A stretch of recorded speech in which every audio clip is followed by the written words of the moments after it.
I want you to hit me as hard as you can.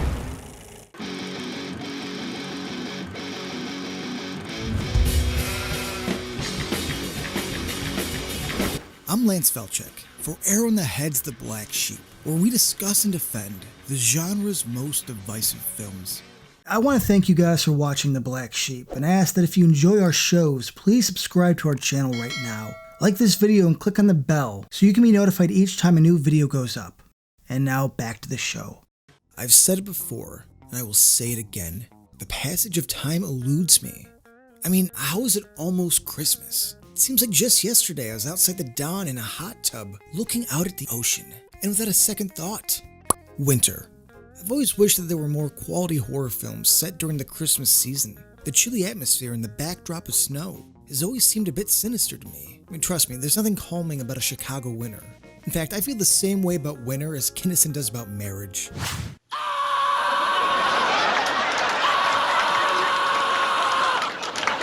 Because if you get married, Mike, that's going to be your fucking face every day. Now, I'd like to stick with the season and tackle one of my favorite films. A story that never seemed to gain much traction, and though not universally despised, I feel like its lack of credit and mid-range review scores make this prime for a Black Sheep defense. So for Christmas, let's talk about the Mothman Prophecies. The story of the Mothman could be its own video, but the '02 film took elements from John Keel's 1977 novel and turned it into a fictional narrative. In Point Pleasant, West Virginia, between November 1966 and December 1967, there were multiple sightings of a mysterious creature and some odd happenings that came with it. The movie I'm here to talk about intertwines these reports with a story about death and grief. We start with Washington Post columnist John Klein and wife Mary signing off in their first house with an impromptu closet fuck, which is something most of us can relate to either out of experience or want, but a little bit of christening goes a long way in humanizing and relating to these characters. Here you are. We were just making sure there was adequate closet space. Good. Well, I've got great news. This house is yours if you want it. But you're going to have to make a decision right now. We'll take it. Gear pulls off calm and romantic like a pro, and Messing seems genuinely sweet and caring and pulls off dramatic quite well. So the character of Mary is set up to die, but with the little screen time she has, someone as skilled as Messing gives her a lot of heart. She emotes, cries, and regrets in a way that hooked me immediately. A couple years later, John skips a blind date to get down to Richmond, Virginia, a bit early for work. He somehow ends up 100 miles away and lands in Point Pleasant, West Virginia, and got there in a time frame deemed impossible. With Ohio.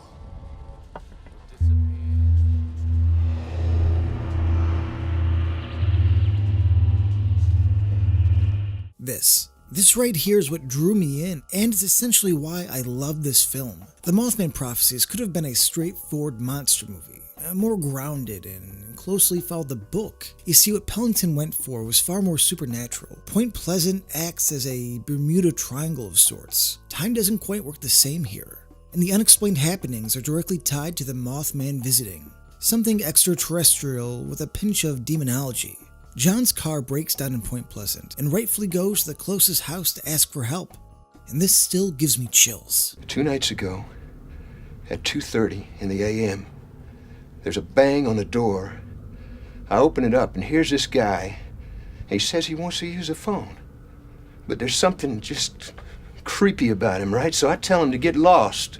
Now, I've seen criticisms calling this just an overlong, overbloated X-Files episode. And, okay, this does have an X-Files feel to it, but more like that amazing first movie and the season 6 peak. Shut up, Mulder. I'm playing baseball. Oh! We're using the X-Files as a criticism? For God's sakes. There are a lot of unexplained things that make this feel like everyone is going crazy. Whether it's voices coming from a sink drain, or John's dead wife walking out of the police station she was clearly in. Yeah, it wasn't imagined. Something that took her look was physically there, which is fucking creepy. Was it her? Was it her? That's your wife? It was her.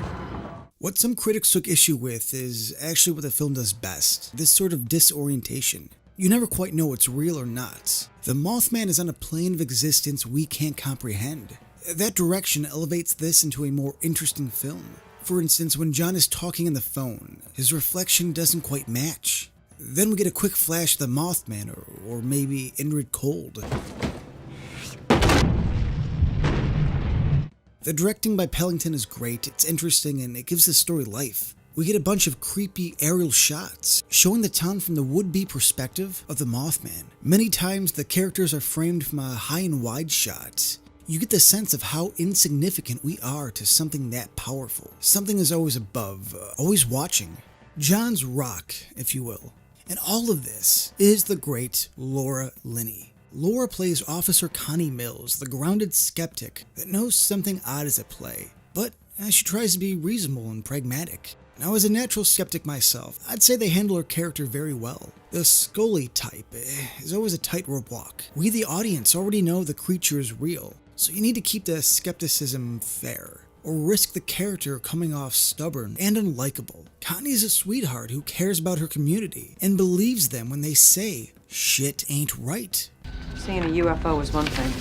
What do you do when someone comes into your office and tells you they saw this in their backyard? Gear and Linney have a natural chemistry, as they work together on the underappreciated, I don't know, is it?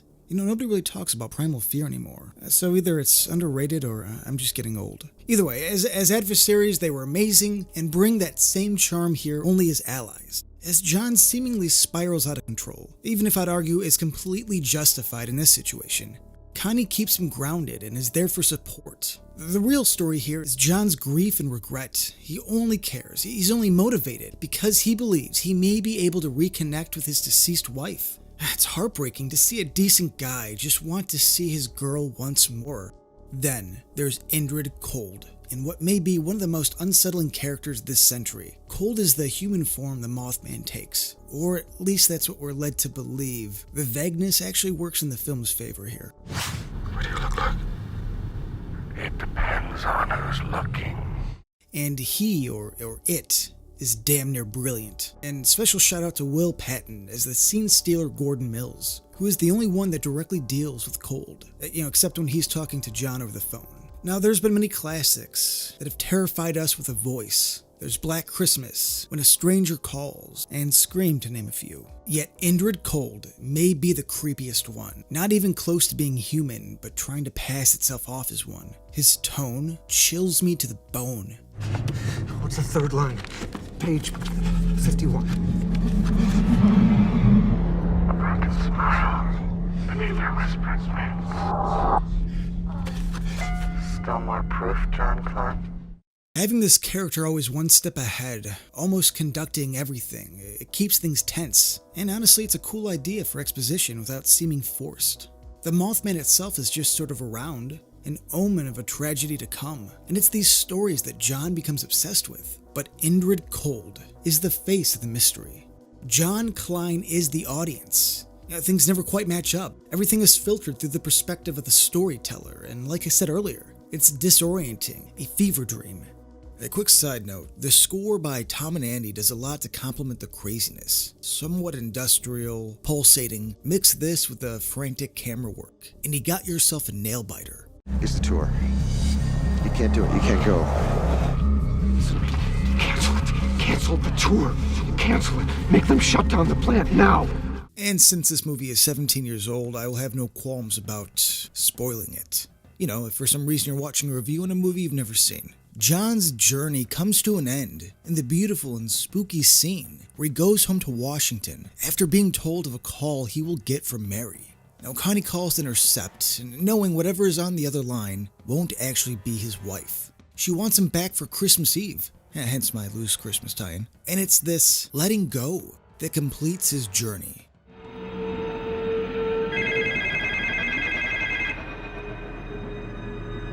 This gets him back in time to help with a tragedy on the River Ohio. What exactly is the Mothman, or Indrid Cold? What is its true purpose? It doesn't matter. Life is full of the unexplained, and I love that this will happen again and again in different parts of the world. John has accepted that his wife Mary is truly gone, and that we don't get to come back. I've loved movies since I can remember, and many have never been on a critic's top 10 list. I'm the dude that loves Last Action Hero and Good Will Hunting with the same passion, but all I've ever wanted to do was give support and appreciation for the films deemed unloved, uncool. So with Christmas and New Year's coming up, do me a favor, give one film labeled unpopular a chance. Don't let IMDb, Metacritic, or Rotten Tomatoes dictate what you are willing to see. I always think that it's a blink of the eye and another year gone, and one day you'll awake and have more time behind you than in front. I know where I'm going, but I'm not sure where I've been. Time is nigh. The time is nigh. So if you want to do something, do it. Life is quicker than you think. You love film? Good. Write a blog, make a video, learn a skill, and improve on it. Any level of accomplishment comes straight through failure. And fail you must. Most of the time, things come through in the end, and I often think of what Bill Hicks said at the end of his life. This is just a ride. So come along and take that ride. It's all right.